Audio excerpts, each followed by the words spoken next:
All right, the recording appears to be going. Everybody, thank you for showing up. Welcome to Mining 101 Plus. The plus is we are going to do some mining after the educational portion of the class, and of course, ask questions along the way as I go. I'm going to cover a lot of topics. I'm going to try to cover them fairly quickly, but not too quickly. And don't be afraid to raise your hand and say, I don't understand. We've all been there lots of times. First thing I'm going to cover is I'm going to cover mining ships in general, and then boosting ships specifically, because it's a different class of ships. I'm going to cover the different types of anoms that we have, belts versus spawned anoms, and then I'll cover moons, which will include taxes and places to find the right information for moons. Cover some of our refining information, and then how to sell it. You know, how to get rid of what you've mined and how to make a profit on it. Sounds great. All right, the first piece is the mining ships. There are different classes of mining ships. The frigate is the entry level. Most people have seen a Venture, which is your T1 frigate. Ventures are pretty common. They're pretty flexible. They don't have a huge ore hold, but it's adequate.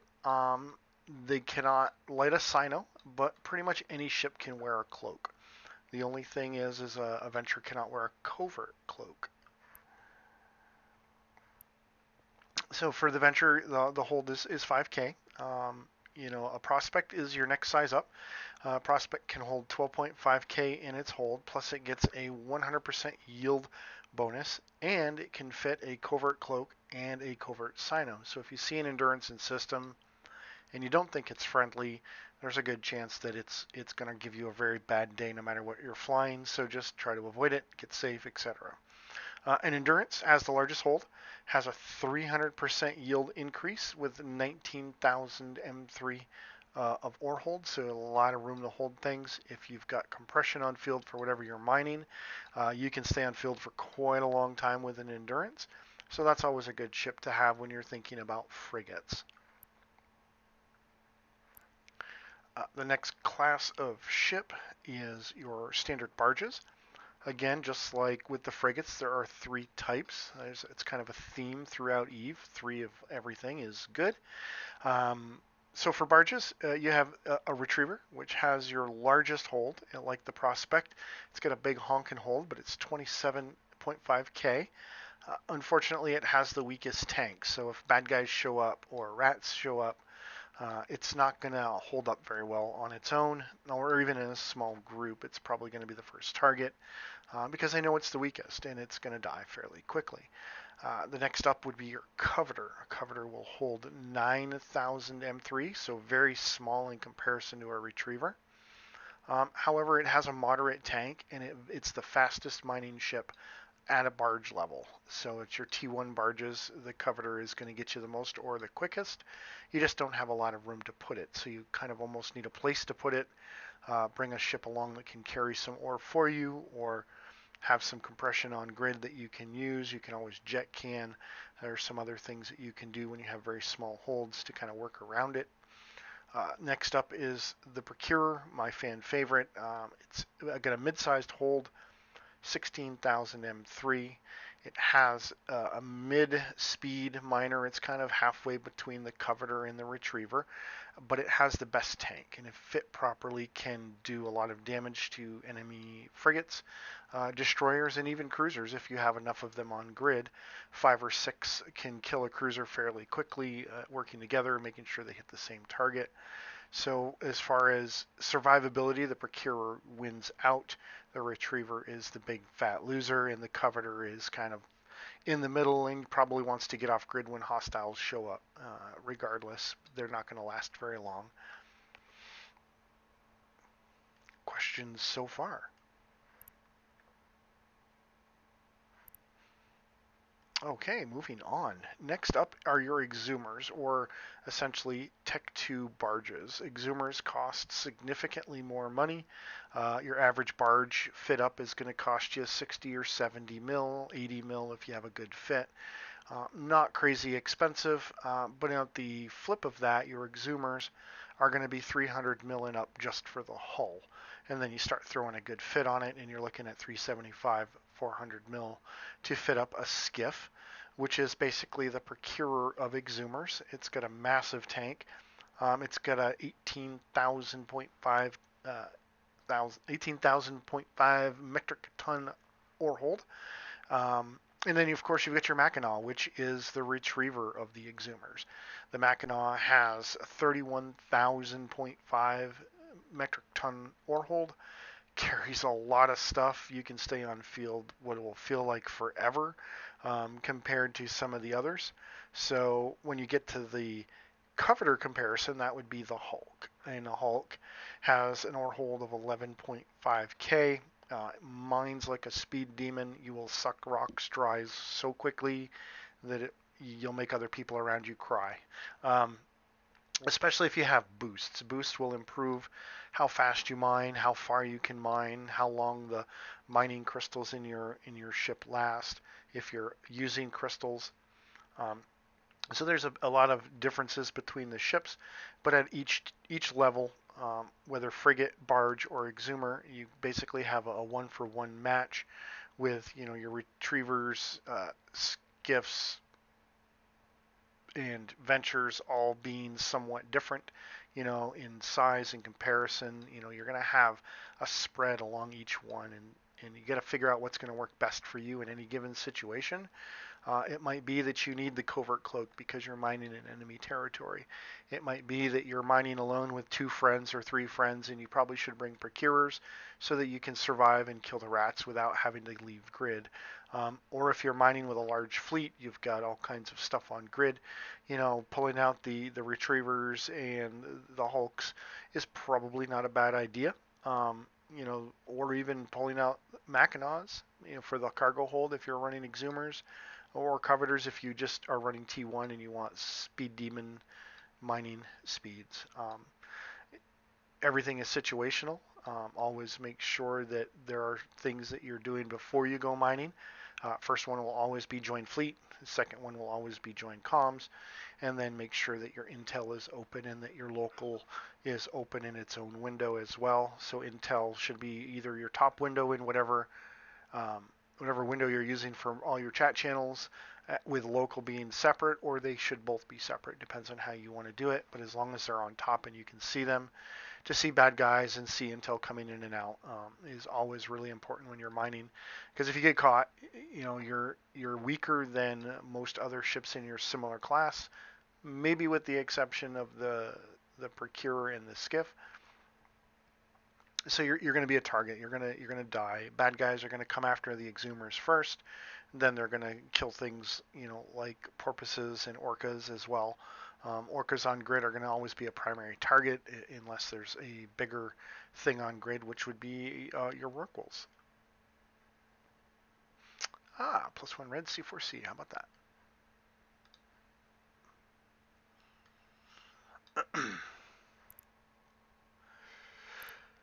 So next up is boosting ship. So I mentioned the Porpoise briefly. So the Porpoise is your entry-level boosting ship. It's capable of offering compression for your standard belt in Anom ores, but it cannot compress mercoxite, and it cannot compress ice or moon ores. So it's very specific. It's, like I said, it's entry level. Has a 60,000 M3 ore hold and a 5,000 M3 fleet hanger. So as long as your fleet hanger's turned on and you've got a couple of alts or a couple of friends mining with you, they can stick stuff in your fleet hanger and you can move it to your ore hold. When you turn compression on, you can compress, and anybody within the range of your boosts can also compress. So if you have other people that are 20, 30K away, but your boost range is 35, anybody within that range can boost. But if your range is 25, the people within 25 can boost, but everyone outside the range, compress. But everyone outside the range will not be able to compress, which is fine. They just have to move closer or wait till they're in a better position. Next up is your mid-level boosting ship, which is the Orca. The Orca is much more expensive. With a porpoise, you're looking at between 80 and 110 mil fit. That's buying the hull and everything you need for it. For an Orca, you're really starting out at around 2 billion. That's for the hull, and then you throw a fit on there, and it's going to be even more than that. So an Orca is going to be giving you better boost ranges, stronger boosts. And then if your character has higher level boosting skills and there is an implant you can have as well, your boost range can go up as well as the strength of your boosts, regardless of what ship you're flying. And everything scales up. So just like going from a retriever to an exhumer, the cost scales up. Going from a porpoise to an orca, the cost scales up significantly, many, many times over. But going from an orca to a rorqual, an unfit orca is about 2 billion, and an unfit rorqual is around 4.5 billion. So it's about double the expense, but you end up with a lot more for the money in some terms, but you're at a lot higher risk as well, and you're a bigger target. You've got some advantages and some disadvantages if you go to a rorqual. Your boosts are going to reach out much further. You're going to reach out 150 to 200 kilometers. Everything on grid is going to get your boosts pretty much no matter where you sit. You're going to have a 300,000 M3 ore hold, a 40,000 M3 fleet hangar, and plus you're going to have your regular item hangar, which is another 40,000. Properly fit, a good fit Rorqual will cost you about 10 billion all total with a blingy fit. A poor fit, you can probably get away with about 5.5 or 6 billion. Questions so far? Are Rorquals still really good at mining? Rorquals are still pretty damn good at mining. It takes, I believe, 4 or 5 hulks to keep up with what a Rorqual does. It used to take about 9 or 10. So it's been nerfed down or altered down. I don't know if nerfed is the right word. So it's still viable. It can still be used. It's extremely expensive, and depending on the space that you're trying to use it in, it can be very high risk. I wouldn't recommend anyone during a wartime period to buy a Rorqual and think you're going to just take it out mining on whatever moon or belt, because there's so many bad guys flying around. Somebody's going to spot you. Somebody's going to form a fleet, and unless you've got a response fleet already ready to go, you're probably going to die fairly quickly.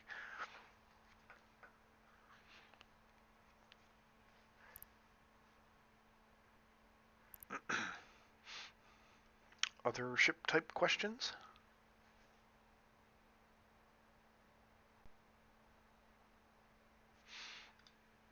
All right, no ship type questions. I'll move on then. If you are participating in the mining afterwards, on the undock in both C4C and FTAC-N, there is a ship that can bridge you to the mining location that we'll be going to. Bring something that you're willing to lose, because there is a high probability that some of us are going to die.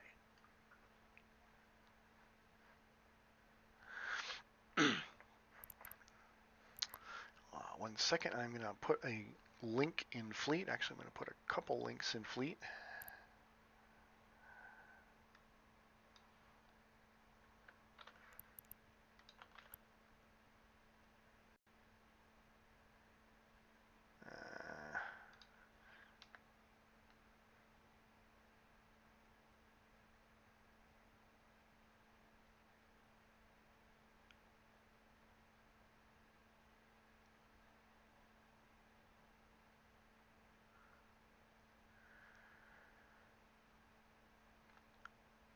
Copy paste has failed me.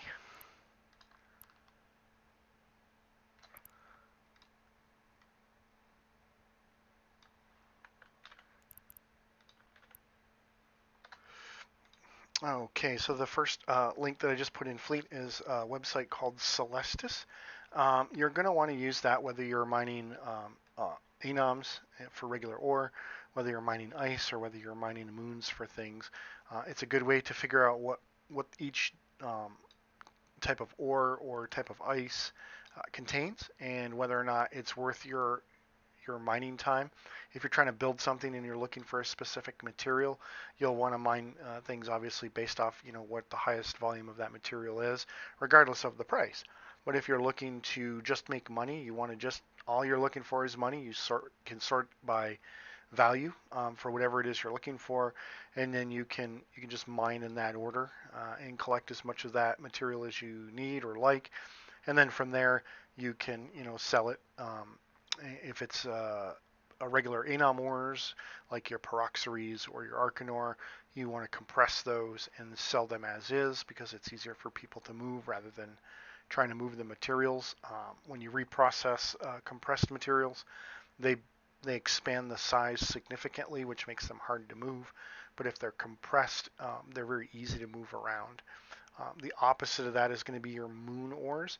Your moon ores, you want to actually compress them, move them somewhere to get reprocessed, and then wherever that is, you want to sell them at that location where they were reprocessed if that's what you're doing with them, because they're worth much more reprocessed than they are um, compressed. And the same is not true for anom ores because anom ores are virtually the same price whether they're compressed or reprocessed.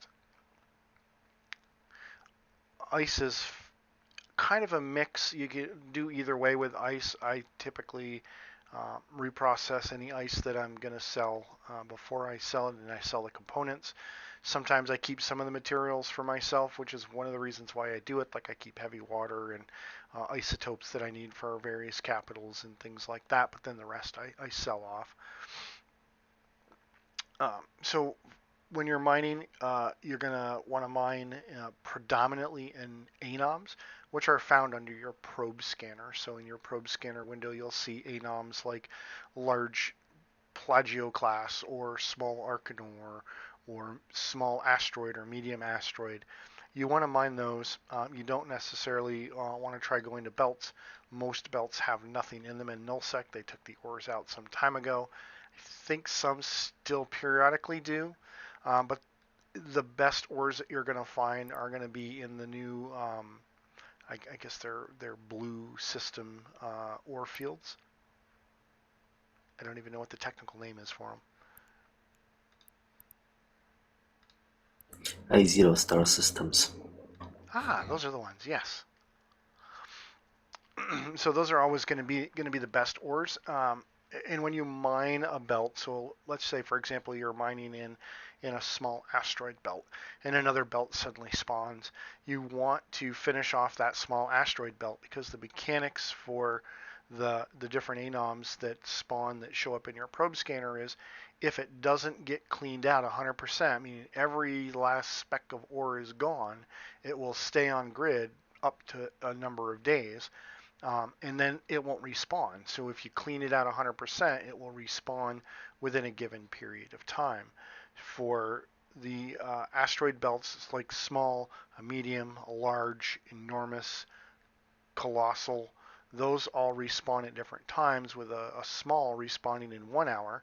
A medium respawns in 2 hours, and I believe a large is 3, and then it's 5 and 6 after that. So you want to make sure that you're cleaning them out. You don't just leave 2 or 3 rocks because then it won't respawn, and you lose the opportunity to get those ores.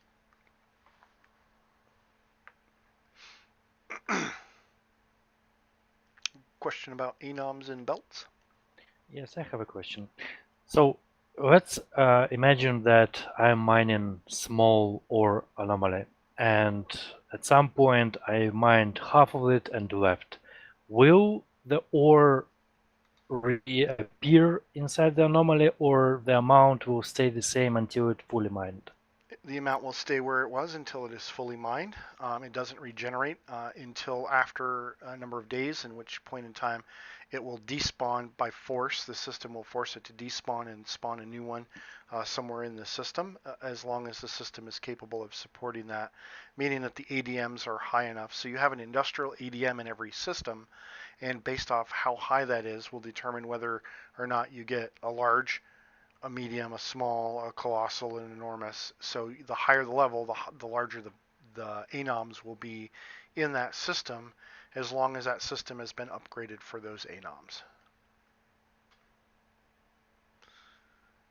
But to answer your question, no, it will not regrow.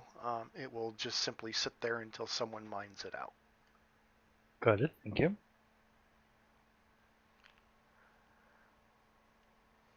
Other anom questions? You mentioned upgrading the system for better anoms. Is that, how do we see what level a system is at? On the wiki page, on our wiki, there is a page, I don't remember where it is, I think it moved to a different location. There's a page that shows all of our infrastructure and all of our systems and how they're set up. And you can look on that and find all of to see what systems have been upgraded to what level. And there's two different types. So there's an ore prospecting array, or OPA, and that is for your mining anomalies. So if you have a small array, you get a small anomaly, a medium array, you get a medium anomaly, and so forth. And those have to be installed by the brave Poss boys. So someone who has, oh, thank you, Jerry. So someone who has access to install those in a given system, and every system has to have its own installation. It's not like you install into one system and they all get it. You have to install the devices, and they get expensive. The higher up you go, they can be hundreds of millions of ISK per system, just for one installation. So we don't necessarily upgrade them all to the max, just because we want to make sure that we're only spending the money as an alliance on the places where people are going to mine the most, and we're going to get the actual benefit of the investment.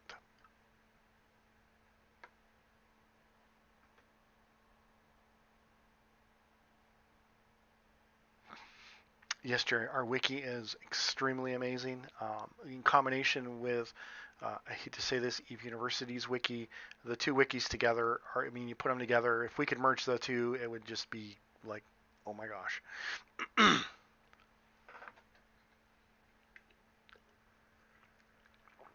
Why do you hate to say it? Are we at war with Eve Uni? No, they're a different organization, and we would never merge our two wikis together.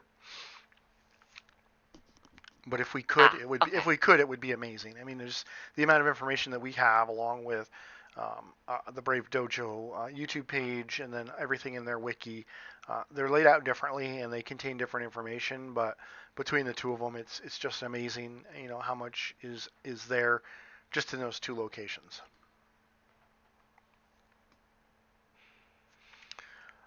And last but not least, as far as mining places go, is mining moons. So again, you can use the Celestis website that I linked earlier to find what ores you want to mine. In addition to that, in order to find out what to mine or where to mine, you have some things that you want to check. You want to make sure that you're in the Pings Tac Moons channel on Slack. And you also want to be checking the moon timer board,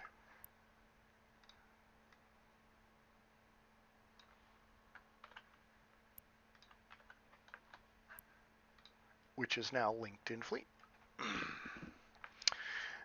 So the moon timer board will tell you what's coming up for moons, and then the pings in Slack will tell you that a moon has popped, so you know to go to that moon. So if you use them in combination and you look at the timer board and you say, hey, listen, there's a moon in, FTAC-N that's popping in 2 hours. I'm going to go take a break and come back, and I'm going to go mine that moon. Move all your mining ships and equipment and whatever it is that you need into FTAC-N, and you'll be ready to go.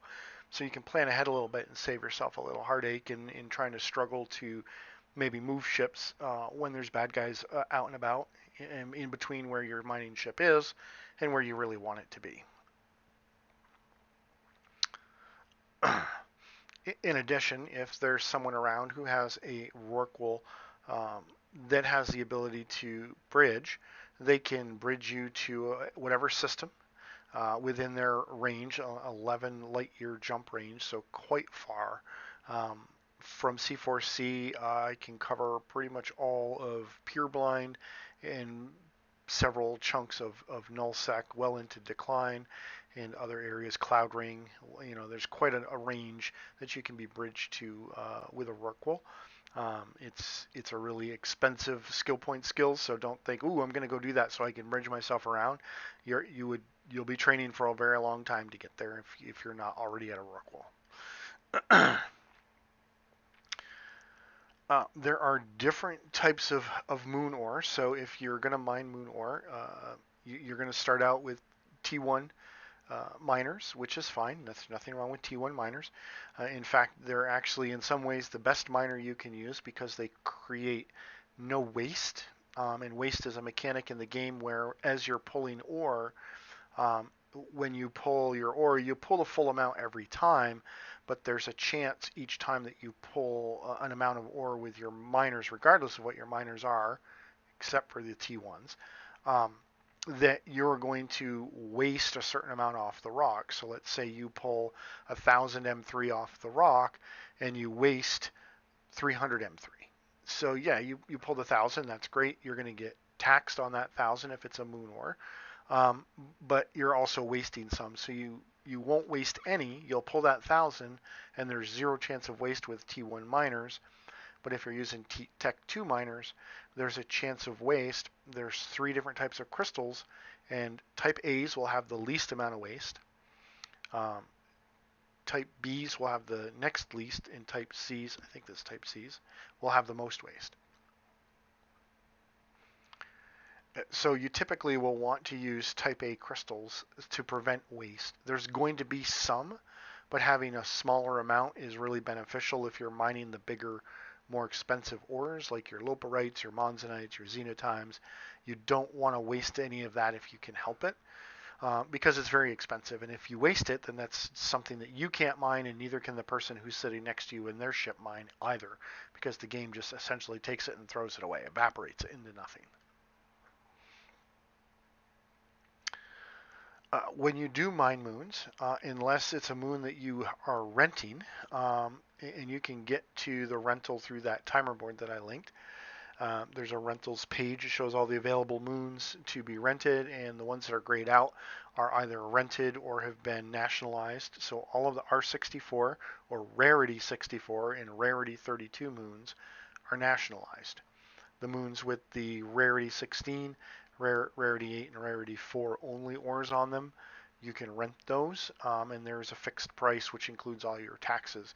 So you're not really going to pay taxes on anything you mine on moons that you personally own, but you are going to have to pay taxes on things that are public moons. And the way that works is usually on Mondays you'll get a tax bill from one of the Jinx alts, a W Jinx, J Jinx, I don't know which one it is, and it's an automated thing, and it will tell you how much you owe and how to pay it, and it gets paid to Brave Post Boys.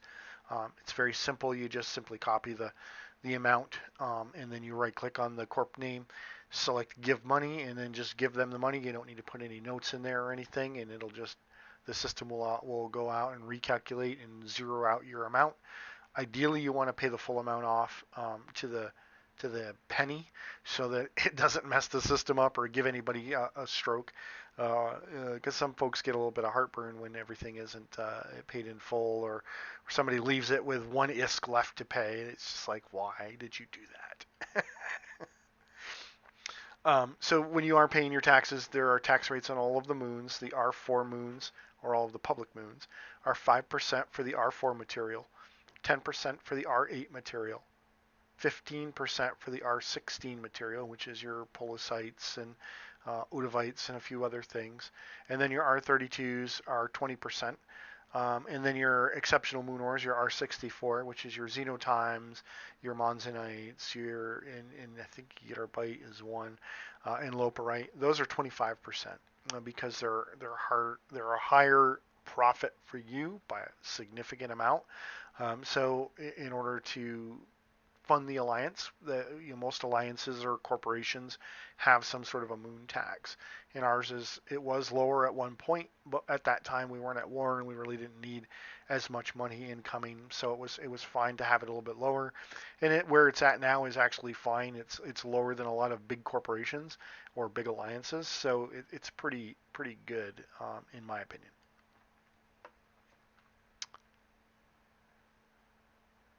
Questions about taxes? I assume we don't pay taxes if we go find an enemy moon and mine it, right? That would be correct. If you mine an enemy moon or you mine an ore anomaly somewhere, you do not pay taxes. And if somebody has a private moon that they post in the pings board, you aren't going to pay you're not going to pay taxes on that because they already have done that in their rental fees. But a lot of times people will say, "Hey, can you please just donate 10% back, or can you give us this much is? Can you pay us a 5% tax on whatever it is you mine or whatever?"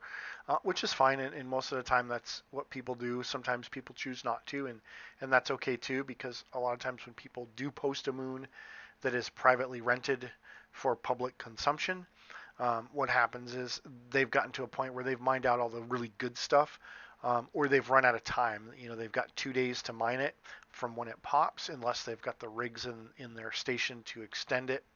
A Tech 1 rig will extend it by 1 day, giving you 3 days, and a Tech 2 rig will extend it by 2 days, which gives you a total of 4 days to mine it.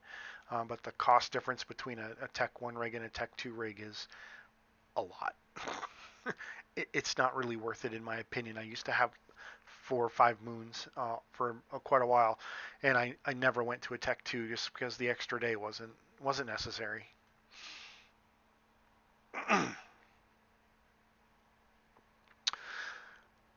Moon mining rules. Believe it or not, there are a few small rules around moon mining, and they're not catastrophic, they're not earth-shattering, but they are important. And the first rule is that if you fly Rorquals, it doesn't matter how many toons you have that can fly a Rorqual, you can only put one Rorqual on a moon at any time. So if a public moon pops and you put one Rorqual out, you cannot put another Rorqual out on the same moon or on another moon that happens to be active. Partly because it's a huge risk, and in order to rescue them, it usually takes fleets of hundreds of people in order to save one that's been tackled, because the bad guys will tackle a Rorqual and they will rage ping the living crap out of bombers and Lokis, and they will come in with 200-300 people to try to kill you as quickly as they can. So in counter, it takes a reasonably an equal number amount of people to counter that as well. So it's a high risk for the Alliance. And we don't want Rorquals spread out all over the place, especially from the same person, because you might not be paying attention to one, and all of a sudden it's tackled for like a whole minute, and you're like, oh, I've been tackled for a whole minute, or 2 or 3, and by then the enemies have already rage pinged, and they've got their 200-man fleet on the way. So one Rorqual per moon per person, regardless of how many you have. I can fly 5, and I could only put one at a time out. When it comes to public moons, one of the other important rules is no rock belongs to you. You can't say, hey, this is my rock, get off it. No, it's not. It's a public moon. Rock belongs to everybody. And if I happen to show up in 2 ships and you've got 2 ships there and we mine it out twice as fast, so be it. We both have to move. So make sure that you're not getting upset because somebody's mining your rock. It's not your rock. And then lastly is if you're mining a public moon, you absolutely must be in standing fleet for the area that you're in. If you're in the high sec region, you want to be in the high sec standing fleet, and if you're in the null sec region, you want to be in the null sec standing fleet. And if at any time we split the fleets up by region because we've got mass amount of people in Pureblind and a mass amount of people in Fade and a mass amount of people in Declan, then we would potentially have 3 fleets. You want to be in the standing fleet for the area that you're mining in, not for whatever area you like to call home.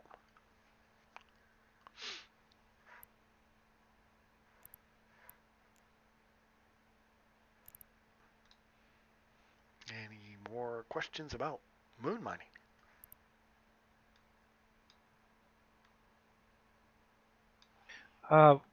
Can you please repeat about the crystals? So for moon mining, it's preferred what type of crystal? Type A crystals, which have the least amount of waste. Yeah, got it. Thanks. Yep. And the last piece about mining, and this goes more for moons, but also for anoms. You're going to want to refine your stuff if you're going to use it, or if you're going to sell your moon ore, you're going to want to refine your moon ore to sell that. If you're selling just regular anom ore, again, you're going to want to just sell the compressed ore because people don't want to have to move millions of tons of stuff when they can move hundreds or thousands of tons. How do we compress the moon ore? So how do you compress moon ore? So moon ore can be compressed by a rorqual or by an orca. But if we are not advised to fly those in our space, how do we do it? You can fly orcas. I was flying my orca yesterday at the R64 moon that popped. I flew it for about 2 hours. Didn't have any issues. I haven't pulled out my rorquals in a little bit, but I still do pull them out occasionally. And actually, they're sitting on 2 undocks right now. So you can't compress it, so you just have to move it to a station where you can get it reprocessed. And then get somebody to reprocess it. So I'm going to place a link in Fleet that goes to the industry and production section. In there, there's a list of people who do buybacks and reprocessing and shipbuilding. So that's a really good resource. You can go in there and find somebody to do the reprocessing for you. And I would highly, highly recommend that you not do it yourself.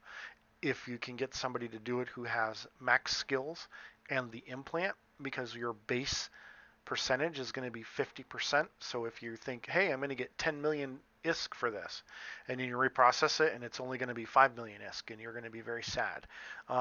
If you get somebody with max skills in the implant, they're going to get 90.6%. So yeah, you're only going to get 9 million, but 9 million is a lot better than 5.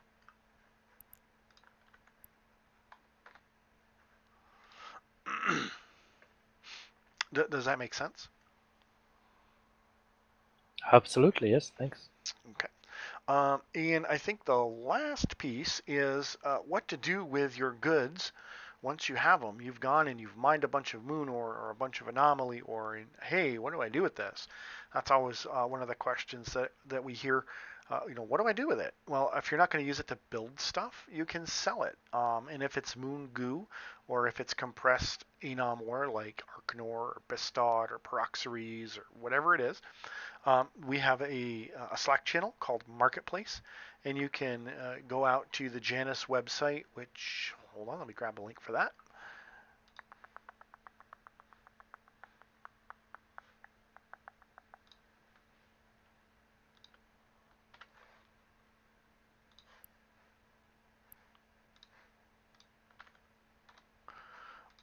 And in Fleet is the Janus website, and you can get an appraisal on the Janus website for your compressed enam ore or your reprocessed moon ore, and you can then post that link that is created through Janus on the marketplace, and say, hey, want to sell compressed ore in C4C, asking 300 million. And 300 million might be the low end, it might be the middle, it might be the high end. You can ask for whatever you want. Typically, most people sell for JITA split, which is halfway between what it's being bought for in JITA and what it's being sold for in JITA. So JITA split is a good way to just make it quick and easy, because that's what people are used to. But if you've got something that's highly valuable, or people are kind of scrambling for it, a lot of folks are saying, hey, I really need that dysporium. I need it. You can ask for full value for it, or you can even ask for more than full value for it. And people, if they really want it, will pay it, rather than having to haul their butts all the way out to JITA or Amar or somewhere else to pick it up.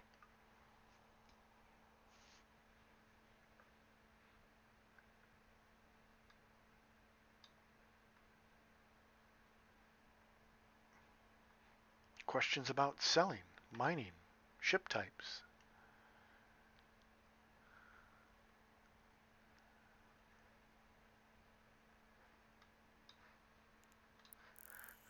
No questions? Wow.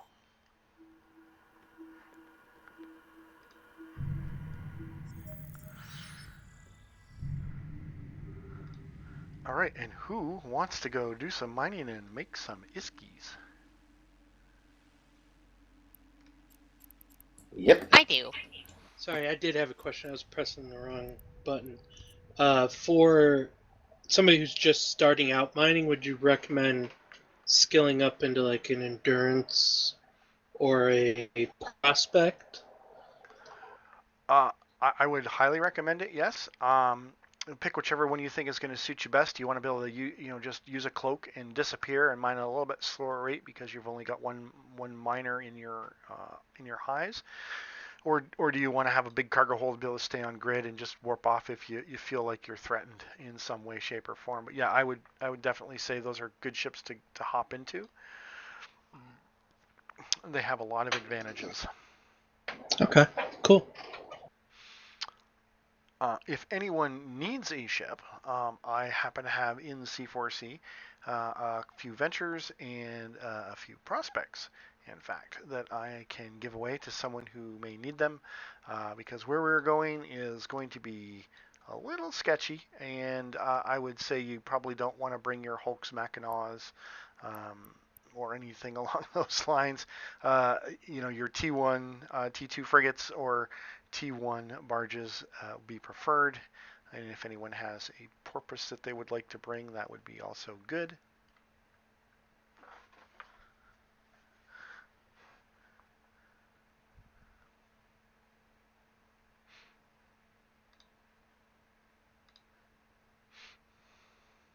So no one needs a ship? All right.